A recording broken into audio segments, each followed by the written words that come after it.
हवन कुंड के सामने संस्कृत मंत्रोच्चार के बीच आहुति देती ये नाजिया इलाही खान हैं। आपको ये देखकर ताज्जुब हो रहा होगा कि एक मुस्लिम महिला आखिर हवन क्यों कर रही हैं।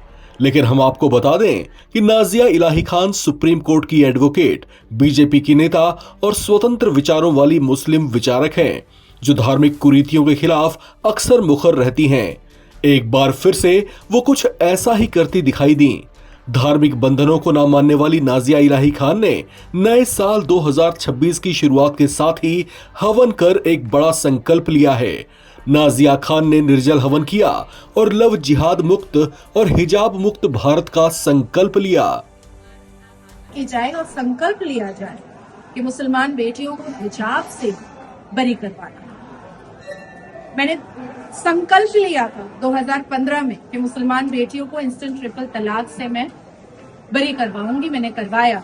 फिर मैंने 2019 में मैंने संकल्प लिया कि मुसलमान बेटियों को मैं पॉलीगैमी हलाला से बरी करवाऊंगी। वो मामला चल रहा है और 2025 के अंतिम क्षण में मैंने हवन पर यही संकल्प लिया है कि मैं पूरे भारत से हिजाब बैन करवाऊंगी और मुसलमान बेटियों को हिजाब की बेड़ी से बरी करूंगी। बांग्लादेश में हिंदुओं पर अत्याचार हो रहे हैं, उन्हें मारा जा रहा है, क्या करना है? देखिए, हिंदू कब तक भागेगा? कब तक? और जो बांग्लादेश में हो रहा है, जो दीपू के साथ हुआ, जो अमृत मंडल के साथ हुआ, या जो 2024 में हुआ हिंदू बहु बेटियों के साथ, वो तो हमने कश्मीर में भी देखा था, मोपला मालाबार में भी देखा था। वक्त आ चुका है देश के प्रधानमंत्री और देश की सरकार को दो बहुत जरूरी निर्णय लेने का। एक, बांग्लादेश को दो हिस्सों में बांट देने का। एक को हिंदुस्तान का भाई बंगलिस्तान बना दीजिए और 1,17,00,000 से अधिकतर जो हिंदू हैं बांग्लादेश में, उनको उनका देश बना करके दे दीजिए और आर्मी, इंडियन आर्मी को कूप करवा दीजिए। बाकी जो मुसलमानों के लिए है उनका बांग्लादेश रहने दीजिए, वो वैसे ही कटे मरेंगे जैसे पाकिस्तान में फिरके के नाम पर कट मर रहे हैं। दूसरा, बहुत ही महत्वपूर्ण निर्णय देश के प्रधानमंत्री और देश की सरकार को लेना चाहिए। बलोच को मदद करके अखंड भारत में जोड़ लेना चाहिए।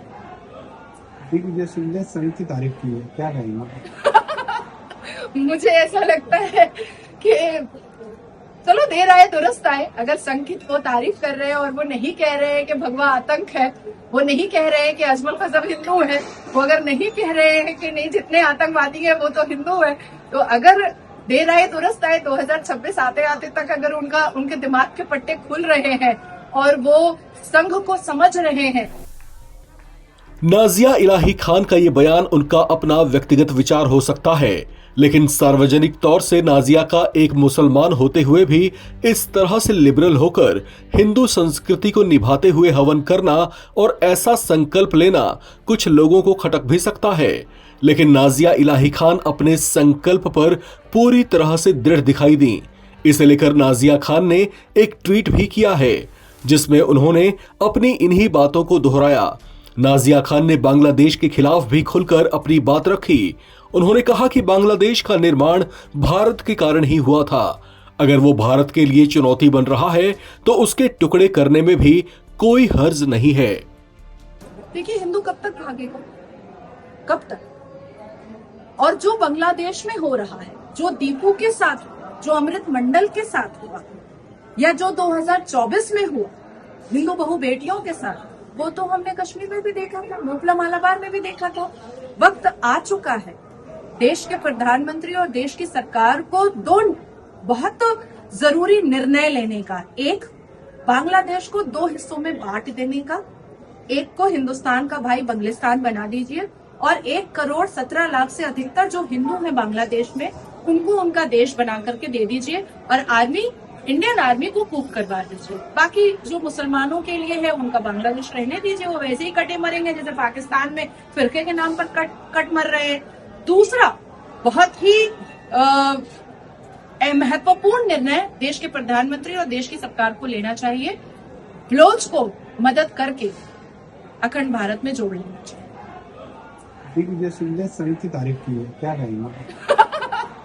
मुझे ऐसा लगता है कि चलो देर आए दुरुस्त आए। अगर संकित वो तारीफ कर रहे हैं और वो नहीं कह रहे हैं कि भगवा आतंक है, वो नहीं कह रहे हैं कि अजमल कज़ब हिंदू है, वो अगर नहीं कह रहे हैं कि नहीं जितने आतंकवादी हैं वो तो हिंदू है, तो अगर देर आए दुरुस्त आए 2026 आते आते तक अगर उनके दिमाग के पट्टे खुल रहे हैं और वो संघ को समझ रहे हैं